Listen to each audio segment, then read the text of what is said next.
Приветствую, друзья! Давайте поговорим о мессенджере Max, который с 1 сентября типа как заработал в полную силу. Мы с вами живем в цифровой век, поэтому путинский режим решил строить современный цифровой концлагерь, а не оффлайновый ГУЛАГ, как его предшественники 100 лет назад. К тому же перед глазами пример Китая, где государство контролирует сетевую активность граждан очень жестко и эффективно. Чем мы хуже КНР, подумали власти, решили загнать россиян в единый государственный мессенджер.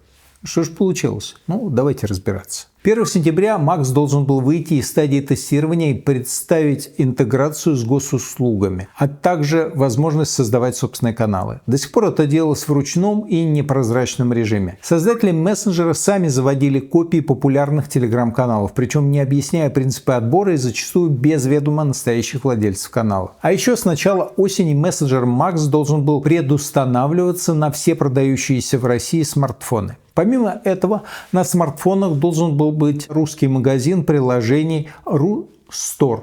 Формально на бумаге все планы по полноценному запуску мессенджера воплощаются в жизнь. Но, скажем мягко, с некоторыми оговорками. Так уже 17 сентября в Max наконец появилась возможность создавать канал. Но с нюансом: у вас должно быть 10 тысяч подписчиков и регистрация в Роскомнадзоре. И только тогда можно отправлять заявку и получить свой канал. А если вы начинающий блогер или не состоите на госучете, то идите растить свою аудиторию еще где-нибудь и не рассчитывайте на регистрацию в национальном мессенджере. По заявлениям самих разработчиков, за первые сутки открытого тестирования было зарегистрировано больше 1500 каналов. Звучит солидно. Только если не вспоминать, что в Телеграме сейчас существует порядка 2 700 000 каналов. То есть таким темпом Max потребуется всего-то 5 лет, чтобы догнать Телеграм. Правда, если тот будет стоять на месте. А если нет, то нет. С госуслугами вышло примерно так же. Обещанной полноценной интеграции нет, но можно создавать цифровой ID через госсервис и удостоверить свою личность в магните при покупке сигарет и алкоголя. Работает система только в 10 магазинах, то есть сделали вид, что функция есть, а на самом деле профанация. А что с предустановкой? Действительно, по закону надо ставить Max на все смартфоны с 1 сентября. Только вот Apple отказалась выполнять требования России. Пропали ли айфоны из продажи?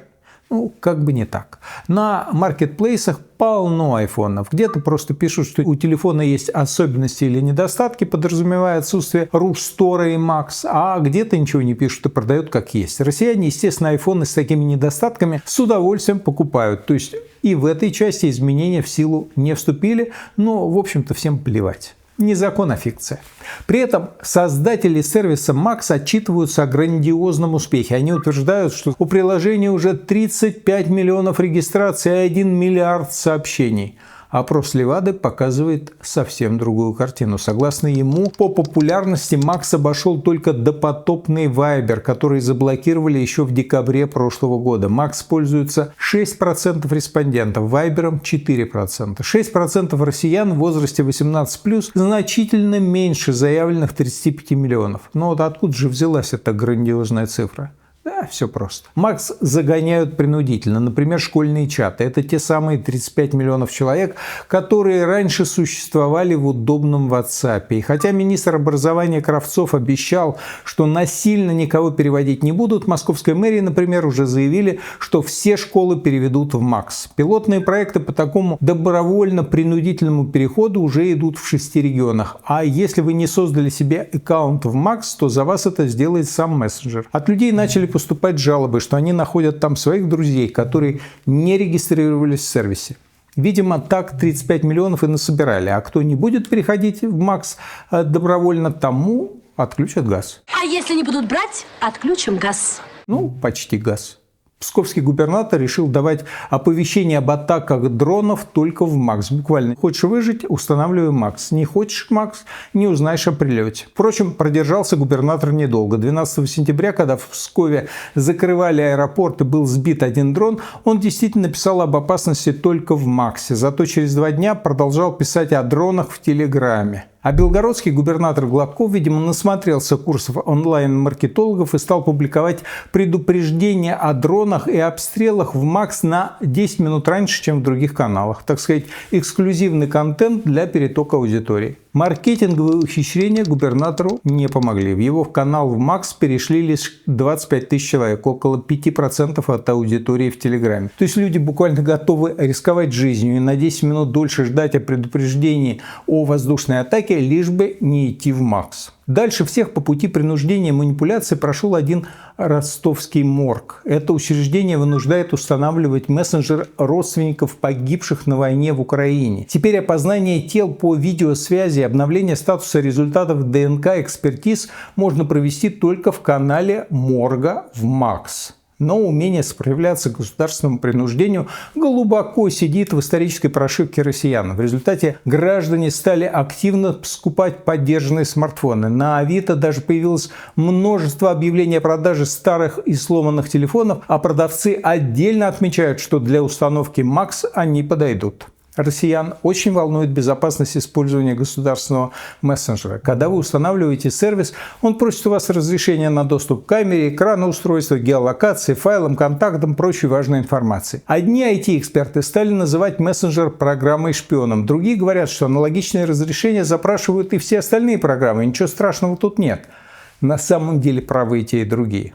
А ключевой вопрос не в том, какие данные собирает Макс, тем более, что доступ к камере и личным файлам ему можно запретить. Вопрос в том, что он с ними делает.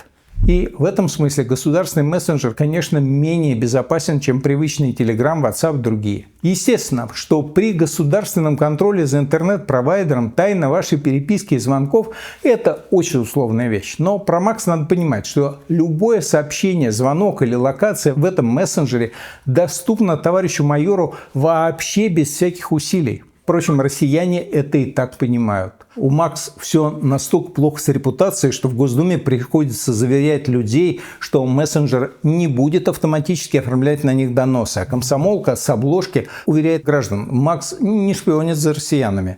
Хотя после такого предупреждения только неопытный в общении с государством человек поверит, что Макс за ним реально не следит. А еще в новом мессенджере уже куча мошенников. То есть они осваивают Макс гораздо быстрее, чем законопослушные граждане. Это особенно иронично, ведь в качестве обоснования запрета звонков в WhatsApp и Telegram как раз говорилось о борьбе с мошенниками. Мол, в госмессенджере такого не будет. Зарубежные мессенджеры лидируют по числу преступлений, совершенных с их использованием. Макс отличается повышенной безопасностью, поскольку он разработан в нашей стране. А через Telegram только в августе совершено почти 2800 преступлений. Но несмотря на введенные с 1 сентября немалые штрафы за передачу аккаунтов, рынок аренды аккаунтов Макс процветает. Аренда на час стоит $10.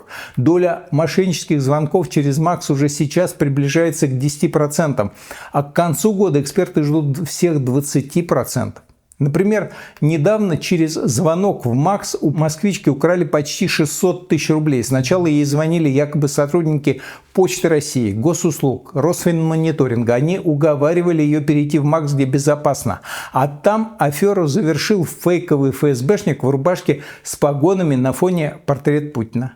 Все было максимально убедительно, в том числе и потому, что мессенджер-то государственный, ему можно доверять. В общем, пока что Макс не нравится никому, кроме людей, которым за это заплатили. В региональных пресс-службах жалуются, что даже в Одноклассниках вести канал губернатора проще, чем в Макс. Слетают отложенные сообщения, не работает техподдержка, нельзя прикреплять ссылки. Конверсия крайне низкая. У Рамзана Кадырова из его 2 миллионов подписчиков в Телеграме в Макс перешли чуть более 3000. Национальному мессенджеру не доверяют и чиновники. Ставить Макс они не спешат. А от блокировки звонков спасаются переходом в другие сервисы. Договариваются о звонках и включают VPN, но Макс не используют. Кстати, и у WhatsApp-то после блокировок звонков охваты не упали, а увеличились. А еще вас в государственном мессенджере могут заблокировать за звонки маме. Известен случай блокировки аккаунта после 3 звонков родителям. За нарушение правил пользования сервисом, говорят. Якобы за спам и за призывы к насилию. Очевидно, что это сбой системы и ошибка, но вообще-то можно и совсем без связи остаться, если довериться только госмессенджеру и не иметь альтернативы.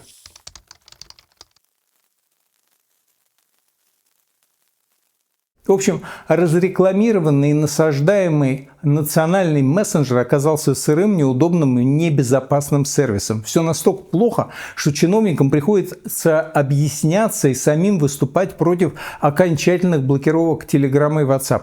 За здоровую конкуренцию Песков выступает не из либерализма и не по доброте душевной. Просто даже путинскому пресс-секретарю очевидно, что создать альтернативу частным мессенджерам не получается. В отличие от Ютуба, который еще можно относительно безболезненно заблокировать, мессенджеры – это жизненно важная часть онлайн-инфраструктуры. И оставить народ, а прежде всего самих себя без нормального мессенджера, власть пока не готова. Это не значит, что они не будут готовы в будущем. Telegram и WhatsApp будут медленно выдавливать, и звонки по ним никто не вернет. А рано или поздно их заблокируют полностью. Это произойдет, когда и если Макс можно будет нормально пользоваться, или когда возникнет серьезная политическая необходимость. Все вместе – это шаг к созданию цифрового суверенитета, который предполагает, что любой сервис или приложение, работающие здесь, должны соблюдать законы России, а значит, защищать российских граждан. Власть окончательно выбрала китайский вариант с суверенным интернетом, суверенными сервисами и контролем всего контента. Правда, Китай реально сделал альтернативу всей западной онлайн-инфраструктуре, а путинские дружки, как мы видим на примере с Макс, ресурсы на такую альтернативу то ли украли, то ли бездарно потратили. Впрочем, как опять же видно на примере с национальным мессенджером, неготовность альтернативы не остановит от насаждения силой. Ну а если это плохо для граждан, то тем хуже для граждан. Переживать о вас эта власть не будет. Счастливо вам!